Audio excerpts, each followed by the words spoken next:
I'm Shelley and this is my channel, The Willow Tree Queen. I am coming on today. I'm pre-recording this because all of my kids are coming home for Christmas and I don't think I'm going to have any alone time in my living room to be able to record anything. So I'm going to schedule this one to come out just after Christmas. So I hope everybody's had a really good Christmas and I hope I have too. And I just thought I'd do a quick video just to update you on another quilting activity that I have done recently. It's another Fancy Lad Quilt Company pattern, and I also bought a quilting book, so I thought I would show you that and let you know what I think of it in my initial thoughts, which I was a bit surprised. It wasn't what I was expecting, but anyway, so on to Fancy Lad. So this is the piecing pattern that I decided to try this time. It's Amber Lynn. There she is, isn't she pretty? And I of all of the 6 wives, she was the one that I just thought looked really, really pretty. So I immediately gravitated to her. So you can, on Fancy Lad's Etsy site, you can get all 6 wives and Henry VIII as a complete quilt set if you so choose. I decided just to do this lady and I turned her into a quilt. I have got a slow-mo of me holding it up. I'm waiting for my binding to arrive, which should arrive. Today is Monday the 16th, so it should arrive tomorrow. So I may well get it quilted before Christmas. If I do, I'll try to insert a picture of the final quilt. I'm actually planning on gifting this to my daughter Ray, who has played Anne Boleyn in a school play in the past. So I don't think my quilting is ever going to win any kinds of awards, but I am enjoying trying. I will say that this quilt gave me some challenges. I decided to use for Anne Boleyn's dress the beautiful, I think it's a Liberty print that I got in Brighton on a recent trip, and I wanted to showcase the fabric, so I decided to not do the center panel. So sorry, just get this picture again. You'll see the center panel there is meant to be a different color. And so because I wanted to use this fabric and it is so beautiful and it's got these pretty trees on it, I've shown it in a previous vlog, I put a strip of the teal down the join where the centerpiece goes to separate it out. And I also did some stitching, a fancy sort of stitch with my machine just to hold it in place there. So I did stitch it in just to sort of showcase that particular fabric. And I also used it, so I changed up some of the pieces a little bit. So I used it around here and I used it around her headpiece, and I also did a little love heart rough edge or raw edge applique for her necklace there. So you can see my quilting is a work in progress. When I initially started this, I was quite excited to do it. So I think on Sunday evening, I think it might have been Saturday evening actually, I was like, I've got a couple of hours, I don't fancy watching TV, I'll sit at my machine and give quilting a go. And you can probably see, if you look really closely, little holes in there, because I was using a particular thread that my good old Burnett B77 did not like. So I literally had gone through all of this, turned it over, and I had eyelashes everywhere. So I had to unpick the whole thing. What I've chosen to do is just a simple wavy pattern, and the backing that I used, which is actually really pretty, is a Joe Brown's quilt cover that we had, which had seen better days because I loved it so much. I was constantly washing and reusing it. So it's super soft, and I made sure I cut a piece where there were no holes or anything. But the back is equally as pretty as the front, to be honest.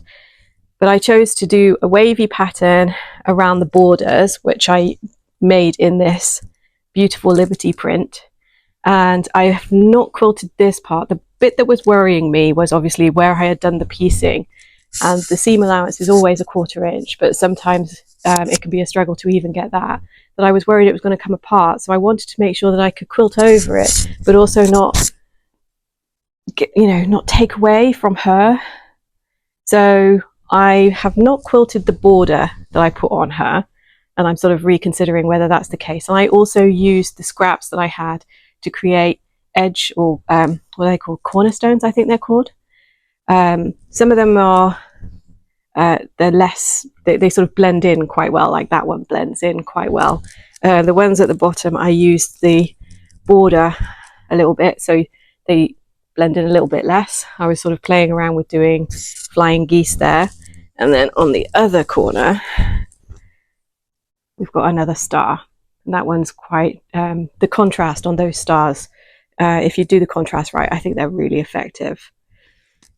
So I absolutely love how it turned out. It is super soft and snuggly. As you can see, I've still got raw edges because I'm waiting for the binding. I've actually ordered a purple bias tape to put on it. But I do, and you can see how big this one panel is. So the actual quilt, if you were to do all 6 wives and Henry VIII, would be pretty large.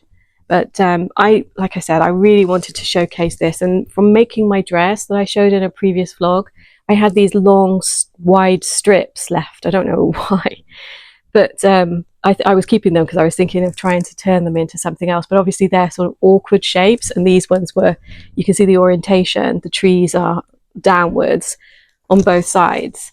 So it was the perfect opportunity, I think, to use it. So I'll put the video, the slow-mo of me sort of holding it up. And I've also got a picture of my husband holding it before I'd actually quilted it as well. So hopefully you agree that I haven't ruined it and she still looks like her, even though I quilted over her face a little bit because I was concerned about the small pieces. But I think I enjoy the piecing more than the quilting. Doing this on my machine, even though it does have a it's got quite a big throat, I guess that's what that area is called, and I've got a table that I can set up on. Again, I think I've got a picture of the quilt sitting under it. So it's a good setup, but the actual free motion part, I can't seem to get the rhythm right. It's kind of a scary noise that it makes. It kind of, I don't know, and it also floats. So you've obviously got to be careful how you do it. I bought myself some quilt gloves, but I think possibly because they help you grip the fabric, which was fantastic. But every time I used them, my thread would break, and I tried it without my gloves, and it didn't break. So I really don't know what was going on there. My husband has theorized that I was perhaps moving the fabric too fast, which is possible because obviously I have much more control with the gloves. But anyway, I love how it came out. It is super soft. It's actually a lot softer than this one, my first quilt. This one, the quilt batting that I've bought is just some 100% cotton batting that I got from Amazon. It's quite thin. So with this one, I actually put 2 layers in it, and it's a lot thicker, but it is also different fabric. So that's obviously going to play a part. But yeah, I'm quite happy. And then on the back, where I've done some of the sort of random pieces, I've got a flower in the corner there inside the star. So I'm hoping that when I get the binding done and give it to my daughter, that her cat Piper won't destroy it, and that she gets many years of enjoyment out of it. But this is the thing that I'm enjoying at the moment. I actually cut out a Nell dress because I got that pattern from Tilly and the Buns recently, as I shared in my last vlog, and it sat there all weekend, and I knew I had to get my ironing board out and do the interfacing and then buttonholes, and I just didn't want to do it. And I've got today off, and I thought to myself, I'm going to put it away. So it's sitting underneath my little blanket that I made there out of crochet. Because I was like, why am I forcing myself to make something that I don't want to at the moment? The weather just isn't making me feel like making dresses. So I'm going to stick with the quilting journey for now. I'm sure when the weather changes, I'll start wanting to make summer dresses again. But I'm really enjoying the quilting and the piecing process at the moment. I'm keeping all of the scraps because I have this idea that I want to make a scrappy quilt at some point in the future. But I am lazy, so I'm not sure if I'll ever do that, but we'll see. Anyway, what I'm wearing today was a bit random. It's actually a Love Notions Laundry Day tea dress, but I extended the sleeves. I put these long cuffs on, and this is a sort of strange snake skin, and it's also textured. I don't know if you can see, it's textured, but it's a jersey. It's stretchy, and I got it in a bundle. I think I was either Legend Textiles or Fabric Guys, or I can't remember. It was in a bundle. I certainly didn't choose it, and when it arrived, I was like, what am I going to do with that? So I've made a laundry day tea but I've played around with the pattern, and I made the sleeves longer with these long cuffs, and I've made the dress longer, and I was just playing around with it. And it's actually very, very comfy, if not something that I would ever wear outside of the house. But there you go. The other thing that I bought that I wanted to share was this book. It's called, well, you can read it. It's 108 patchwork quilt blocks. What I really wanted was, there's a quilt block pattern book that I saw someone talking about on YouTube recently called Farm Girl 2 or something like that, by, I think it was Laurie Holt, and that's what I wanted. But unfortunately in the UK it was like £30 to try and get that book plus postage, and I just wasn't willing to pay that. So I went on Amazon to try and find something similar, and this cover took my attention, made me look, and especially this guy here. And I was like, oh, that looks similar. I'm hoping that will do with the job.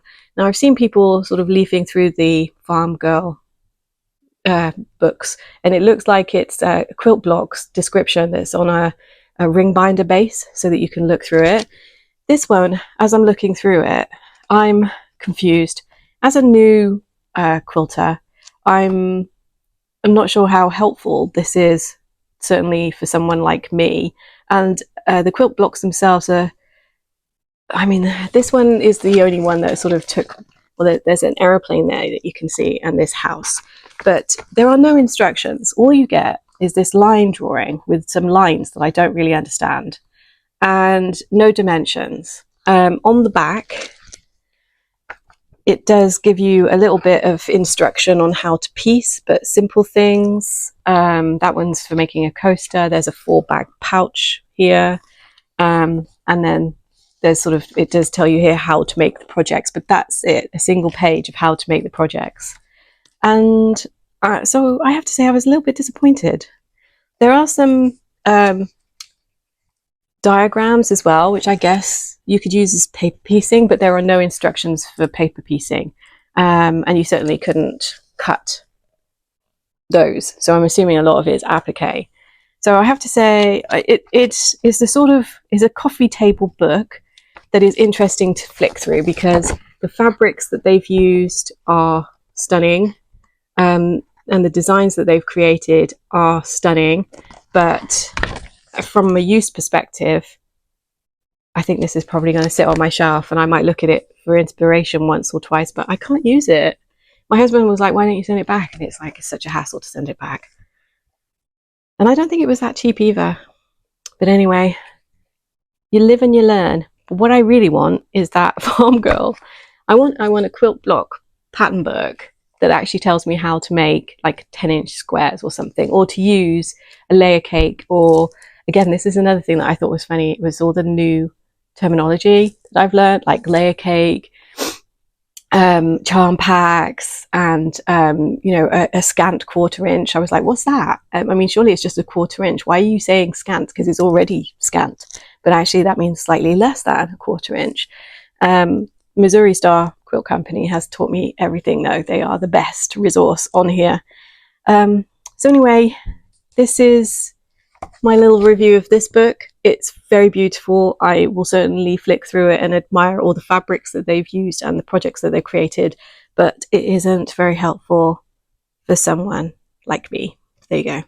It's actually got a price on the back, which is $24.99. Can't remember how much I paid in pounds. I'm pretty sure it was like £12 off Amazon. So anyway, thank you for joining me, and I hope you had a good Christmas, and I hope you have a good New Year celebration, and I shall see you in the new year and see what we get up to. So thanks for watching. Give me a thumbs up and subscribe if you haven't already, and I look forward to seeing you next year. Bye.